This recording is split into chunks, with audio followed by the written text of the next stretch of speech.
Two men journey to the bars and restaurants of Scandinavia to find amazing beers, always with the same question.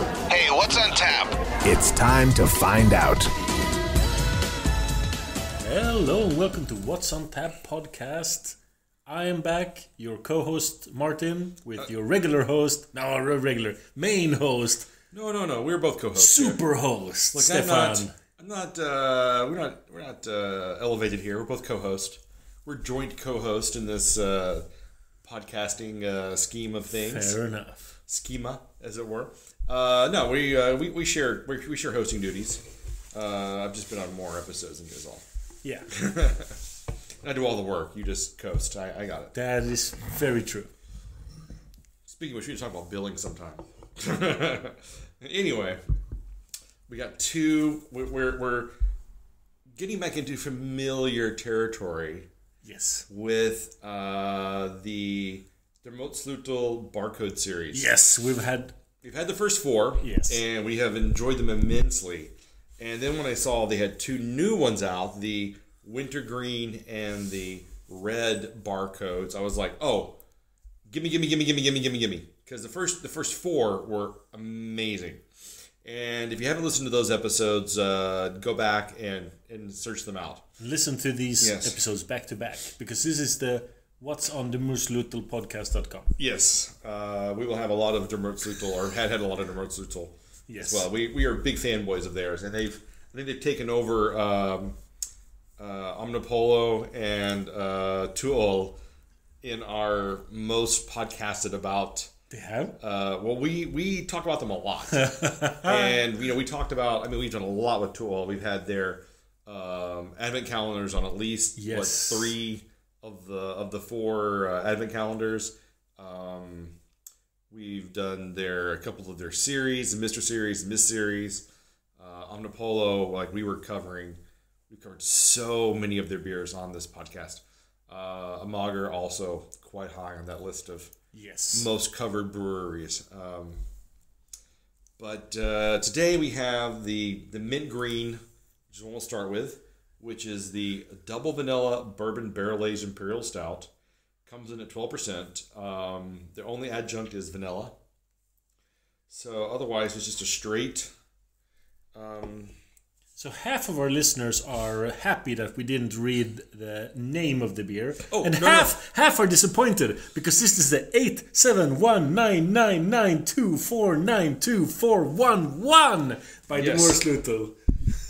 I wonder how they determine what the barcode will be. If it's just a random number generator, or if they just create the barcode for this and then go, well, that's what's going to be called. You get the barcode from some kind of government agency in your country that's connected to a European barcode agency, right? I have no idea how barcodes are created. I think that's how It's magic as far as I know. Okay, you cannot just... Leprechauns and fairies create barcodes as far as I know. I don't understand the barcoding system. That's you can say that's true, because you cannot create your own barcode. You can't just make up numbers. You need to get a barcode from someone else.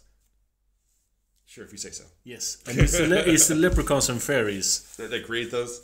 Yes, that's the government bureaucracy goes. Yes. Right. So the Moersleutel went to the local fairy pixie magic co-op. Yes, and said, "Please give us a barcode." And the pixies said, "There you go." Right. Let's try it. Okay. Listen, smell it first. It doesn't really smell of anything. Yeah, I did the same thing. I got it up my nose. Because you got to get it really close to get some sort of scent. Because there's not a lot of aroma. No, there's not much aroma coming off of this. And this is just, of course, black tar. Very little carbonation. Yeah. All right. Cheers.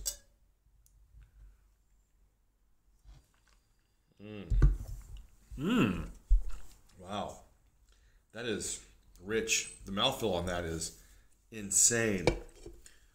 Lot of vanilla ice cream. I don't use the term silky smooth very often, but that is silky smooth. That just drinks like a dream. Mouthfeel wise, yes, but flavor wise, there is a bit of booziness that's kind of abrasive. I don't think it's as smooth as you say, but the mouthfeel is like silk. I don't know. I think it drinks so easy. I get what you're saying. There is a bit of booziness to it, and it is 12%, and it is bourbon barrel aged. So you would expect some of that barrel aging kind of booziness come off of it. But I think that the double vanilla part really takes the edge off where it could have been just extremely boozy up front. But yeah, you're right. Vanilla ice cream is... But it's amazing. Yeah. It's amazing. I think if anyone doesn't like this, they probably think it's too sweet. Yeah, I can see that. But it's not cloyingly sweet. Like we've had some... Whenever I think of too sweet, I think of the Honey Nut Yepios, which is basically like just the worst, sweetest, like just drinking saccharin straight up. Just diluted saccharin in water, and you're just like... Oh. I'm not disagreeing with you, but the Honey Yepios is one... It sticks out. Yeah. We've had a lot of super sweet beers that are way more mainstream. Yeah. And lost something by being that sweet. Right, but I don't think this loses anything by being as sweet as it is. And I don't either. Because you do still get the roasted malts and the chocolates and the the roastedness of the original stout in there still. It's not lost to that really sweet vanilla upfront that you get. No. What I think I'm trying to say is that I've realized that I'm quite lenient towards really sweet beers. So many people will say, "Woof, this is too sweet. I cannot even drink it," and we're about to give it high ratings. Yeah. No, I think the barrel aging on this is really nice too. You get a lot of the, like if you swish around in your mouth and let it sit for a minute, you get that barrel aging, roasted notes off of that. But it's not overpowering. Again, it's not a slap in the face. I think it's very balanced and very, just a real presentation across your palate as you swallow it. Yes, in the aftertaste, there's a clear dimension of barrel aging. Mm-hmm. It's a good one. Yeah, by far. This is an excellent stout. Another wonderful treat from the Moersleutel. So I'm going to give this a 4.5. I am as well. I wouldn't... If some kind of evil genie came and said, all beers are now this beer, I would be disappointed because the show would be over. Right. But I wouldn't be that sad. Because you still have an amazing... I would have so much of this beer to drink. Oh, yes. All right, well, let's take a break, and we'll be right back. And we're back. And we are very lucky because an evil genie did not curse the world with every beer becoming one beer, because we have another one. We do. This is a peated coconut barrel-aged imperial stout with lactose, otherwise known as A71999249248. So before we started recording, I read the ingredients to you, and I missed the peated word. I didn't read that. That's a big difference. That's a very defining flavor in how this can be.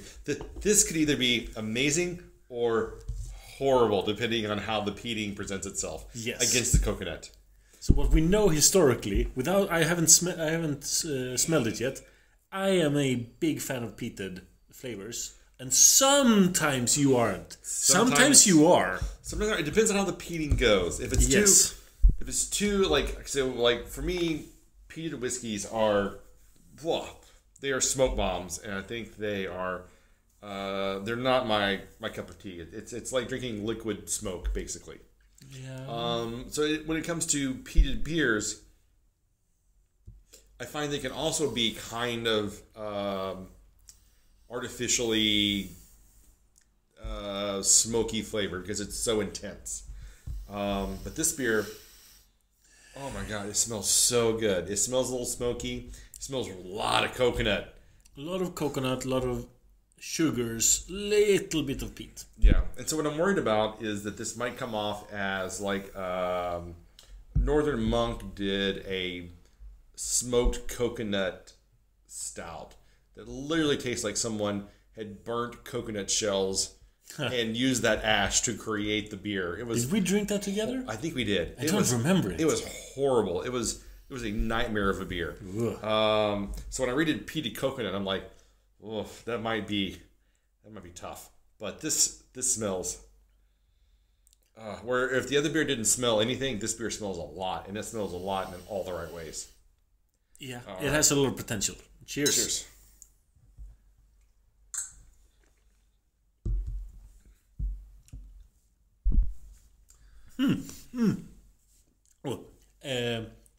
My guess, I'm just trying to analyze you as a person. Mm-hmm. I think you think this is the wrong kind of peat and smoke because it's hitting some part of me that's way back in the throat.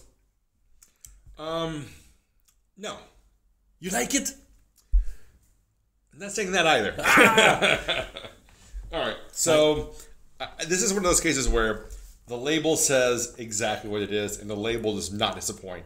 It is peated, it is coconut, there is barrel aging, and you definitely get some sweet lactose on this. Yes. There's no hiding in the advertising. Everything that's on that label, you are getting in this beer. To the degree in which you get it, that's a matter of personal taste. Where I can see some people giving this like 4.75. I can also see someone giving this like 0.5 even, you know. But then they didn't read the ingredients. Well, I don't think that they don't think their flavor profile likes the ingredients. Is what I'm saying. Because this is very peaty. I mean, there's a lot of peat flavor going on here. But I would say that this is textbook peat in sweet stout. Yeah. That's why I think they nail it. I think this is where I put my personal opinion on the shelf and really review this as like, does this beer deliver exactly what it says? And I think this beer is excellent. It does exactly what it says it's going to do. It gives you all of those things in such an amazing combination in exactly the right amounts. It's quite a good combination as well. Mm-hmm. But this is interesting. I'm using this show as a study in Stefan Halley. All right. And so I've been a professional reviewer. I mean, not this is professional, but I have been a professional reviewer in some mechanism for the better part of 20 years now, whether it's been books, movies, CDs, things like that. And women. So, yeah, you should have a whole website just about women reviewing women. It's, we lost half of all our. I will say, in Me Too times, it's not as popular as it used to be. But it's a matter of like, all right. So personally, what do I enjoy versus is this of merit? Yeah. And personally, this is not a beer that I would be like, ooh, yum, I want to have this again. But is it of merit? Is it a good beer? Does it meet all of the standards to be a quality, stout? I would say yes, by far and away. This is a great beer. And then there's certain styles where I just have to like take my personal opinion out of it and then really focus on what is it that I'm enjoying and what is this beer delivering. Yes. And for me, peated beers is one of those styles where personally I don't really enjoy them that much. And they can either be really good or they can just be like way out of balance. And I think this beer just brings it all together and delivers. And while personally, I would give this probably like a 3. I'm going to actually give it a 4 because I think it's an amazing beer. It is a great example of bringing everything together. That's I like that. I like that this thing. I like that difference between personal and objective. The subjective and the objective. Yeah. My subjective and objective on this are the same because this is my wheelhouse. This is where I came from. Absolutely no difference. For I think a lot of people, especially Swedes, who love peated whiskeys, are going to be like, "Oh man, this is nailing it." If we didn't have the minty green barcode, the 871999224924111, I would give this peated coconut beer, a 4.5. But having them side by side, I clearly see that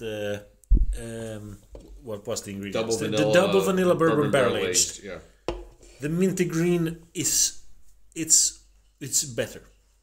It is a solid 4.5, and this is a strong 4.25. Yeah. Strong one. And honestly, I could give this a 4.25 as well. Yeah. I think it's immensely drinkable if you're into the peatness. That's not say I'm not going to drink the rest of this, because I am. I'm totally going to drink the rest of this beer. But would I get it again versus the other beer? No, I probably wouldn't. And I would say of the 6 that we've had so far, this is not my favorite of the 2. I don't remember all of them. They're probably my least favorite 2 of the lot. I don't remember all of the previous ones. Well, you just have to go online and look up barcode. Yeah, probably. And Untapped, and you'll see all of them.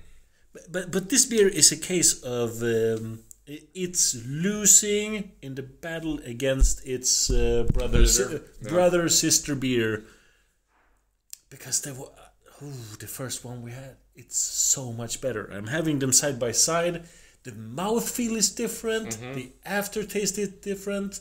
The only thing I'll give the peated one is the aroma, because the double vanilla doesn't have that strong of an aroma. Yeah, I would say that the double vanilla, or the mint green barcode, is so much silkier, so much smoother, whereas the red barcode is a little bit harsher. It's not nearly as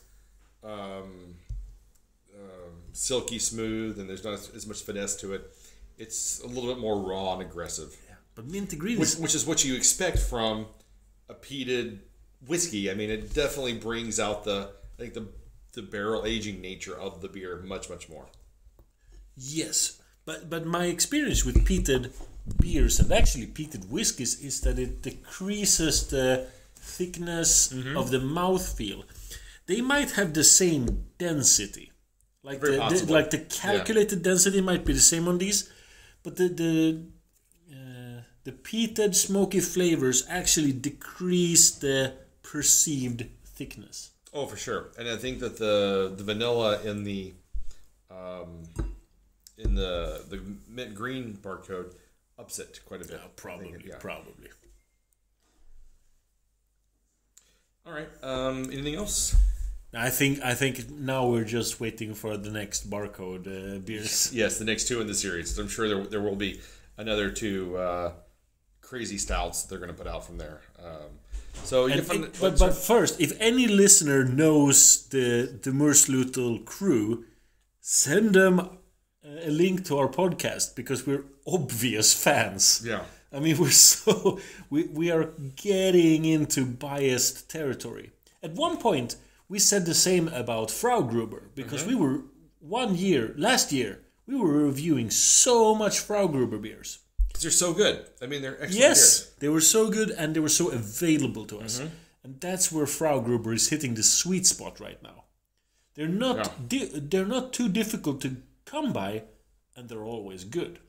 Yeah, for the most part. Yeah. Excellent delivery every time. Yes.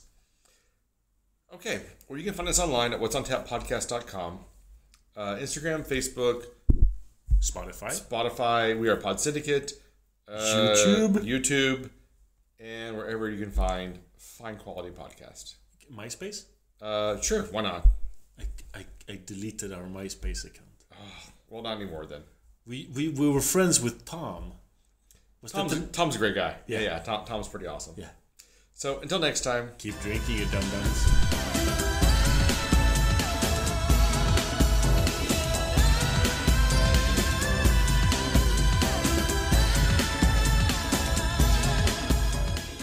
This podcast is part of the Pod Syndicate family.